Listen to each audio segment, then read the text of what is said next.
Welcome to Redefining Medicine, an intimate and personalized program that illustrates a different side of the practice of medicine. Our in-depth conversations will focus on the physicians and practitioners who are redefining medicine through their integrative, functional, and holistic approach to health and well-being.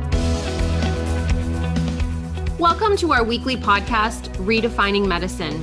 We are happy to welcome Dr. Mark Stengler. Dr. Stengler is a renowned naturopathic medical doctor, owner of the Stengler Center for Integrative Medicine, and best-selling author and an educational TV and radio host based in Southern California. Welcome, Dr. Stengler. Thank you. Thanks for having me.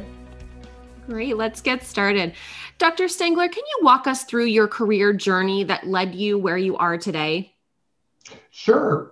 I actually started as a child. I was very much into athletics, participating in many different sports, every season. And so I was very interested in nutrition, nutritional supplements.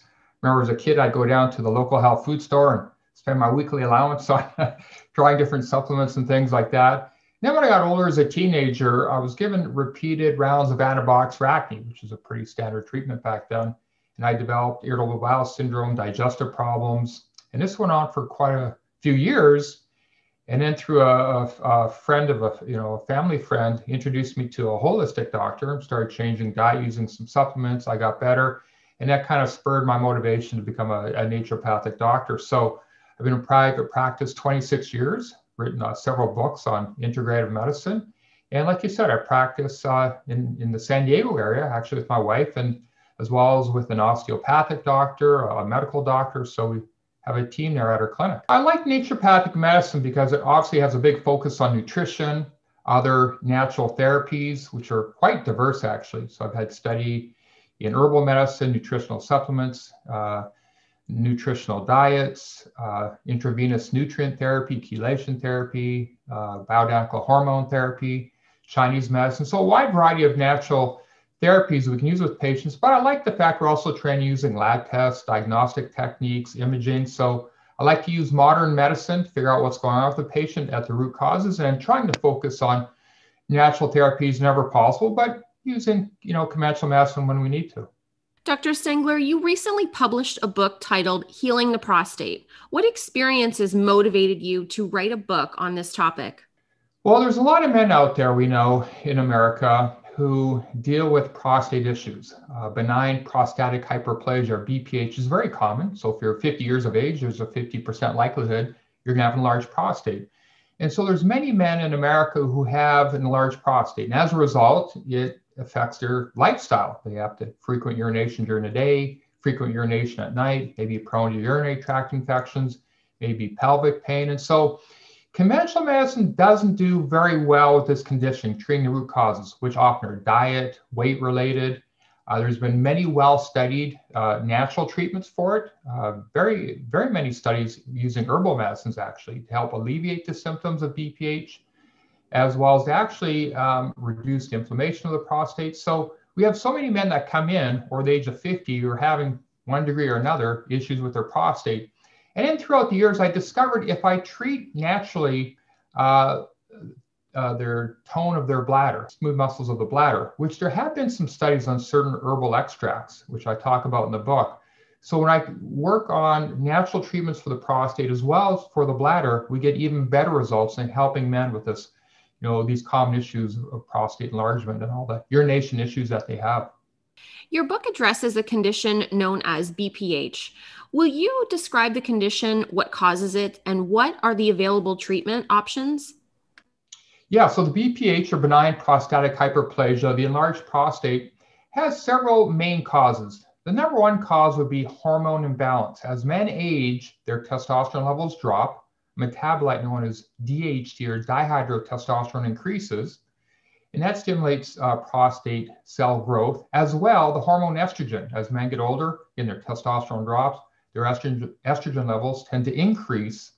And that fuels prostate growth as well. Not only just actually for BPH, but prostate cancer too. So that's one main cause. So using diet, weight loss, using nutritional supplements, we can help with that hormone balance, which is fueling the prostate growth. There's also other studies showing that men that have elevated blood sugar levels like prediabetes and diabetes are more likely to have BPH.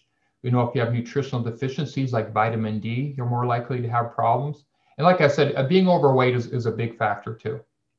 Dr. Stengler, what are the most common causes of erectile dysfunction in men? Yeah, we actually have a chapter on that in the book. And the important thing about erectile dysfunction to recognize is we now know it's a warning sign that a man has cardiovascular problems. So if you have erectile dysfunction, obviously there's circulation problems to the genital area, to the penile area. And so it's a warning sign that there's circulation problems. These men quite often have atherosclerosis. They have plaque buildup in arteries. So if a man has this issue, they should be screened for coronary artery disease, atherosclerosis. So that's one main factor, impinging circulation. But the other would be hormonal issues. We know men that have testosterone deficiency, which depending on what study you look at, about 40% of men middle-aged and older have testosterone deficiency. That certainly can be a cause of erectile dysfunction too. And then the third would be just the effects of stress, psychological reasons. You know, years past, that used to be thought to be the most common cause, but now we know it's not the most common cause. It's actually these physical issues that are going on in men. What are the natural therapies for this, and how do they compare to the pharmaceutical treatments? Yeah, the natural therapies work very well for mild to moderate erectile dysfunction. So there's some very good studies using higher doses of L-arginine combined with supplements like pine bark extract. And these have been shown in published studies to be very effective. There's another amino acid called citrulline. That's been shown to be effective. Korean or red ginseng, that's been shown to be helpful for some men. And so these are things we use in addition to diet, exercise, stress reduction, balancing the hormones. So when you do it like an integrative approach, we get much better results than just using one treatment per se. And then for the men, of course, who have testosterone deficiency, we use testosterone replacement, and that can be very effective as well. So if you look at the dietary supplements, the way they really work on nitric oxide production. And nitric oxide is a chemical, if you will, that's produced in our blood vessels. And it signals the blood vessels to dilate, so you get better blood flow. So when you're looking at things like L-arginine, you're looking at citrulline, you're looking at pycnogenol or pine bark extract, like I talked about. Even the Korean ginseng, the studies show they work on increasing nitric oxide production, which is what your body naturally does to improve circulation. The drugs actually have a little bit different mechanism. They're called Pde5 inhibitors. So they inhibit an enzyme, which basically inhibits a cascade, which allows the blood to stay in the penile blood vessels longer. So different mechanisms. The natural approaches are good because, again, they're working with how the body normally works in terms of blood flow, vasodilation. The drugs, it's an artificial mechanism, really, which is keeping the blood flow around longer. Side effects are much less common with the natural approaches. They're actually not very common at all. The only really thing we recommend patients and doctors be aware of if you're using the natural agents for erectile dysfunction, just some caution if people are on anticoagulant therapies, blood thinners, they do have a mild blood thinning effect. The medications can cause side effects, like nausea, headaches, chest pain. If you're on certain drugs that are used for cardiovascular disease, you need to be, aware of that, like medications for angina, for example.